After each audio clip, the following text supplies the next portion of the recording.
Hi, it's me, Daphne. Welcome back to my channel. I am here to talk about all the books I read in November. I had some very high hopes for November, and I did read a lot of books, but not all of them are on my TBR. And some of them are really short, and some I loved, and some maybe not so much. I'm dressed as a reindeer. I literally bought this a couple days ago, this headband, and I'm obsessed with it, and I've been wearing it every day since. And it's been like Thursday? When did I buy this? Monday? It's Thursday and I've been wearing it since Monday every day. I ended up reading 14 books this month, and I'm gonna show you the physical ones that I read to start. So the first book I'm gonna talk to you about is this one, Interview with the Vampire by Anne Rice. This is the first book in a quite long vampire series. Also, if you hear like bubbling in the background, I have the rice cooker going. It might be making noise that you can hear, but I'm not sure. I'm just gonna power through. Anyway, I read this for my IRL book club and I really enjoyed it. I have a reading vlog on this if you want to check it out. I felt it to be very well written, very thought-provoking. I thought our main character, Louis, was just like, he was a human, he gets turned into a vampire, and like his experience through that and like how he views life and death and just good and evil and his whole like agonizing inner monologue I found very interesting. And we did end up watching the movie as well, which was filmed in I think it was filmed in 1994, and it has Brad Pitt and Tom Cruise and this other guy whose name I cannot remember. Very handsome men of the 90s, and every other scene I was like, I cannot stand Brad Pitt. He is just too handsome. I just cannot stand it. He's just so good looking. It was just I ate it up. I loved it. He's so handsome. But I really had fun with this. I hope to continue the series, but we'll see. My physical TBR is very shameful, so I want to prioritize getting through that before I buy more books. I ended up giving this 4.5 and rounded up to 5 stars on Goodreads. Had a great time with it. Then the next batch of physical books I want to talk to you about are 2 mangas. I read Wolf Girl and Black Prince volumes 1 and 2. I've read book 1 before, or volume 1 before, and I had recently picked up volume 2 for like my birthday, and I reread the first one before going into the second one, and it's quite cute, but I don't know if I'm gonna keep collecting them just because, I mean, they're young characters, which is totally fine. I do enjoy a shoujo, like high school cutesy story. I just don't love the pacing of the story. I don't love our main character as much as I wanted to, and I actually was kind of pissed because this second volume was cut quite short and has like another teaser of a manga a good chunk of the way through. So this part here is the actual book that I bought, and then all of this is another manga that I didn't even know was in here. That's like a quarter of it, and this isn't very big, so annoyed by that. I don't think I'm gonna continue. I gave both of these volumes 3 stars, so moving on from that. Oh, context of what these books are about. We have a high school girl who is trying to impress like her 2 friends that are in class with her. She's not like genuine friends with these girls because I don't know, they're just not like real friends. She's like trying to impress them. So she lies to them and says she has this boyfriend because these 2 other girls have boyfriends and they're always bragging about them. And she ends up taking a picture of a random guy on the street who's very handsome and shows them and says, "This is my boyfriend," not realizing that the guy she took a picture of is also a student in her school in a different class. So he agrees to help her keep the lie up, so it's like fake dating. But he's not as sweet as everybody thinks he is. He has this whole facade, and he's like a black prince, and he just wants her to be like his little puppy dog girlfriend to do whatever he says. It's not sexual. That's the premise. It's kind of cute. You can see like where he actually genuinely cares about her. He enjoys spending time with her, but like she doesn't think he's genuine, but then she's like starting to fall in love with him, but like, I don't know. It just doesn't go that deep emotionally for me to like feel invested in their growing emotions, so whatever. All right, and then the next batch of physical books is another set of mangas. This is Sweat and Soap, and I read all 4 volumes that I own. I think there's 12 books in total. I'm just guessing. Because I own 4, and I think I have to get up to volume 7 before I can buy like the box set of 7 through whatever. because the first box set is 1 through 6, so I would assume they do it in half, so maybe it's like 7 through 12. But I obviously bought these individually to start. I'm not gonna buy 6 books without knowing if I like it.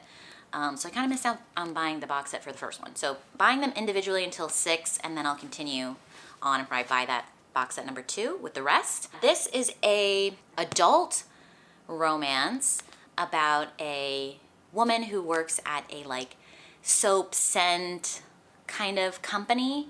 It's like Johnson and Johnson basically. And the male main character, he is like on the product design team, and he's very gifted with scents, and he does a lot of the like special lines, and he's like the star of the company. And he smells her one day because she uses his products, and she's quite sweaty, so she has her own like strong natural scent. And he is just like so inspired by her. Like he thinks she smells amazing. She's very self-conscious about being sweaty and all this stuff, and it's their romance. And it's very, very sweet, and I like that it's adult. There is like mature content in here for sure, like sexually and stuff, which as a person that loves a good steamy romance, I love as well, in manga form. So having a fun time with this, very excited to continue on. I'm not gonna tell you every single rating, but generally 5 stars series so far. I'm loving it. And just seeing like our female main character build confidence, and just them just building that foundation of love, and like taking the next steps in their relationships, like them taking their first vacation together, considering meeting family members, introducing them to coworkers. Like they're keeping their relationship secret because she's like scared. She doesn't have a lot of confidence, but he doesn't want to keep it a secret, but he's respectful of her timeline. So them coming out to their coworkers, them considering moving in together, like all this stuff. So yeah, I'm really enjoying it. All right, I've scooched over a little bit so I can pop up the books, because the rest of the books I read are ebooks that I got mostly on Kindle Unlimited. I don't think I bought any books. So the first ebook that I am going to talk to you about was a highly anticipated one for me personally. It was talked a lot about on TikTok. One of my favorite romance booktubers, Ava, highly rated it, and that was Whisper of the Deep by Emma Hamm. This is a merman romance, so like monster romance vibes, and I was very excited about it. I love the cover of this. I think it's so beautiful. But my main issue with this, and like the author gives a disclaimer in her author's note in the beginning, is that you have to suspend your belief like a lot. Like a lot. And she's like, don't worry about the science. Like, this is just mermaid smut. Like, that's what we're here for. And I was like, okay, I could be down for that. But like, the book is quite long, and it takes so long to get to any kind of steamy moments, which is, you know, fine, I guess, if you're reading just like a romance. But she kind of set it up where it's like, don't worry about like the minutia of the plot. Like, don't worry about the sciencey things. Like, we're just here for sexy mermen. And I was like, you're not delivering enough of that, considering this book is so long. So we have our female main character, Mira. She is a human woman that lives in this community under the ocean. They're like fairly deep in the ocean. They're like in a giant bubble system. And I guess there's like tall buildings and like different sections of bubbles. And she's like an engineer in this community, which isn't like a high off social class. So she's kind of struggling to live, I guess. You know, she's in the lower class. And we have our male main character, who's the merman. His name is Arges or something. And he's like the warrior leader of his community of mer people. And they live like deep, deep, deep in the ocean. And they hate the humans because they think the humans are like polluting the water and all this stuff. And there's this like, everybody knows of each other. Like the humans know these mer people exist. And they hate them, and they're always trying to kill them, and the mer people are trying to destroy the city. Like, there's this whole thing. I don't want to get too much into it, but like, she has like this magic like face-breathing mask, and he just kidnaps her because blah, blah, blah, and it's not even like fated mates right away. It's just because like his grandma told him that he needs to use her to like figure out what's going on with the humans, but they can't even speak to each other, which was kind of cool that they didn't understand each other and how they figured that out. But like, she found like a magic robot little toy thing. Well, he was cute character. I liked this little robot character. It was cute. But they were able to like translate, like make a translator chip. And it's like, why would a like floor crawling little robot who's mapping the ocean floor have like translator chips on them? So things like that where you have to suspend. And then other things with like how the breathing underwater worked. I don't know. And then like the fighting, I don't know. It was just like too much that I didn't care about. I ended up giving it, sorry, I'm quite sick. I ended up giving it 3 stars just because like it just dragged. I didn't skim this one, I don't think, but I was just like really kind of bored. And I was a little annoyed that I had to keep suspending my disbelief to like make this make sense. Cause like how is she surviving under the water? I wanted to love it. I think my expectations were a little bit too high for that one. The next one I read was The Hitman's Angel. This is a Jessica Cain book. So it's very short. These are like when I just need something quick and smutty to like get back on my shit, you know? So this one was between Margaret and Lennon. So Margaret is a young woman, just turned 18. She's in the custody of her stepfather. He's like tired of her like mooching off him. So he forces her to work at his strip club. And he's like, you better make your clients happy. And she's like, what the hell? Like, I don't want to be here. But she's scared of him because the stepfather is like physically abusive. And it turns out that Lennon is at the strip club because he is a hitman and there is a hit out for her stepfather for other reasons. This other like person wants him dead. It's just funny because he's like this like big, scary Russian man, but he's just like, I just rather be home doing my puzzle. Or like, he's just very cute like that. In his attempt to infiltrate, he ends up coming across Margaret and he's just like love at first sight, lust at first sight, obsessed with her, as Jessica Cain men tend to be, in the most fun way. And it just goes from there and it's just really fun. I ended up giving this 4 stars.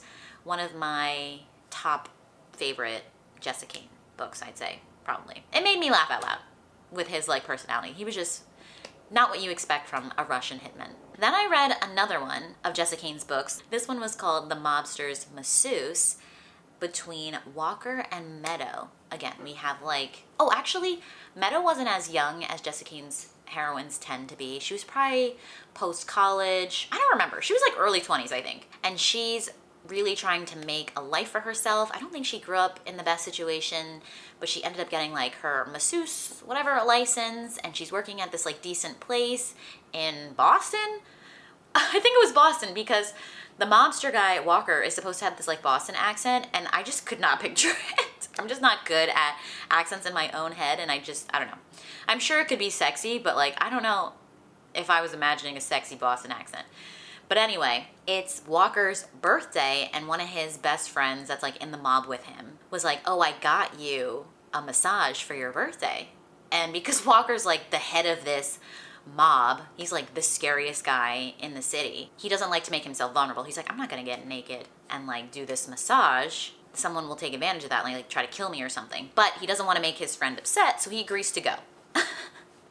He goes, and that's where Meadow is. So he sees her, again, love, lust at first sight, and he's like, how about I pay you $50K or something obscene to give you a massage? He's like, I don't want a massage, I'm gonna give you a massage.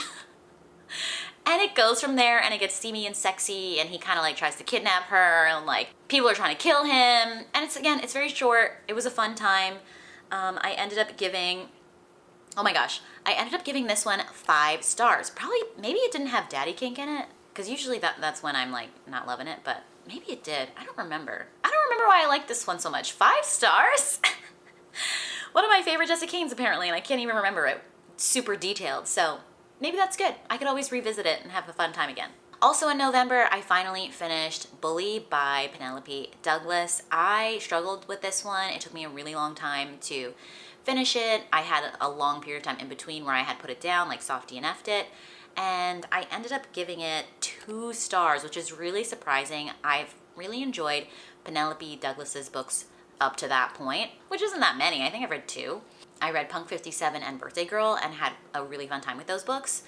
So yeah, this was very disappointing, especially because this Bully book isn't on Kindle Unlimited, so I had to spend like a couple bucks to acquire it. And I think it was probably because the kids are like 17 for most of the book, which was quite disappointing for me personally. I don't want to read a sexy book that is focused on teenagers, even if they're not actually having any kind of like sex scenes until they turn 18, but it's just still uncomfortable for me to like be in the heads of like a young character and her like, I don't know, sex being such like an important topic. you know, it's like kind of like Euphoria, right? Like Euphoria, they're high schoolers, it's all sex and stuff, but like that's a TV show and like it's so bizarre, but you're not gonna like, I don't know. It's just, it made me uncomfortable. I found the plot frustrating, very, very frustrating, because none of the characters are likable. I didn't like the female main character, Tate, even though I was on her side for most of the plot. Like the things that were being done to her and like people betraying her and stuff, like I was on her side for sure, but she's just like not super likable. And then Jared, the male main character who's bullying her, I did not take his excuses for why he was acting the way he was against her like as good enough. He did not do enough to make up for his bullying. I found that really frustrating. I think she forgave him way too easily, and she's like in love with him and like physically attracted to him, and I'm like, girl, have more self-respect. Like there are times where she's like standing up for herself and stuff, and I'm like, yeah, get it, girl. But like, I don't know, like she just gave in way too easily. And also she forgave her best friend, which, slight spoiler, is a bitch. Her best friend sucked. Oh my God, she was awful. I felt like the best friend kept betraying her and her trust over and over again, and she was just like totally okay with it. She'd be kind of upset, and then she would just like move on and be like, yeah, it's okay. I'm like, I would be done with that friend. I'd be like, you are dead to me. Get out of my face. I don't even care. Like, you're disgusting. Like, I hated the best friend. It made me livid. So yeah, 2 stars, didn't have fun, but I'm still gonna read more Penelope Douglas books because I've liked their other stuff before, and I own Credence physically, so I'm definitely gonna read that at some point. The next book I wanna talk about is another book by a fellow booktuber. This one was called Are You Really There by Emily Saunders. I read her other book, which was like a fantasy romance, struggled through it a little bit, felt like it needed a little bit more time and development. This book I enjoyed more than the other book that I read by her, but I still had some issues with it. The premise of this is a unreliable female main character. She's kind of like, gives kind of like schizophrenic vibes. She's like not really sure what she's seeing or hearing. Very paranoid. She has this extreme fear of aliens because I think she got traumatized like watching the movie E.T. I thought it started out like pretty intriguing. I was spooked. There were things that were scary and unsettling for sure. I think the creativity in that aspect was pretty strong. And then in like the second half of the book, I found that the side characters are making decisions that weren't logical. So like I'll give a pass for the main character because she's unreliable to start. So it's like, fine. I don't know why she's doing things. I don't know what's true. I don't know what she's seeing. I don't know why she's deciding certain things. But like the other characters that are supposed to be normal people and the decisions they were doing were frustrating because they didn't make sense. It's a short book. It's like 60 pages or so. I won't tell you much more beyond that. But yeah, I found the second half kind of like frustrating, and I think some of the action stuff that was happening, I just like don't understand. Like, there are just questions that I have when it comes to the logic of the surrounding cast that left me wanting better. I ended up giving this 3 stars on Goodreads, but for me personally, it's a 2.5. It's really hard to write a book. I'm not writing a book, so applause to anyone that does that. I think this was so much better, and like with the intrigue was there. I just think, again, it just needs a little bit more time and development, a little bit more beta reading or whatever to give like feedback on like, wait, I feel like there's a gap here, you know, that could be better explained, you know? That's just my personal opinion. Overall, a fine read. All right, this is why I ended up reading 14 books, because most of them were very short. I read all those mangas, and then I've read 2 more Jessica Kane books to end out the month. So the next one I'll tell you about is this one called Bayou Bruiser by Jessica Kane. So this story is between Fawn and Benny. Fawn is a just 18 young woman who lives with her father in like the bayou. She's like in this swampy area just outside of New Orleans, and her father is just like quite shitty. He like keeps her chained up in the basement just because she's just like too beautiful, and she reminds him too much of the mother who left him. So he treats her like shit. Benny is like the muscle / enforcer for this like loan shark guy. So whenever people owe money, he's the one that like shows up and demands it. And he turns up at Fawn's father's house, you know, to take him out for being late. to punish him for being late, whatever, whether kill him or whatever. I think he was supposed to kill him. But he finds out that Fawn is like locked up in the basement and he goes and saves her. And it's that story. Fawn has been very aware of Benny for a long time because she's seen him in the swamp, like rescuing injured animals and like taking really good care of them and like being very compassionate. But Benny doesn't have a good view of himself because he thinks he's just, you know, this big scary guy and that's all he can be good for. Like even his growing up, like his mother would say like, oh, like you're just a monster, like that kind of energy.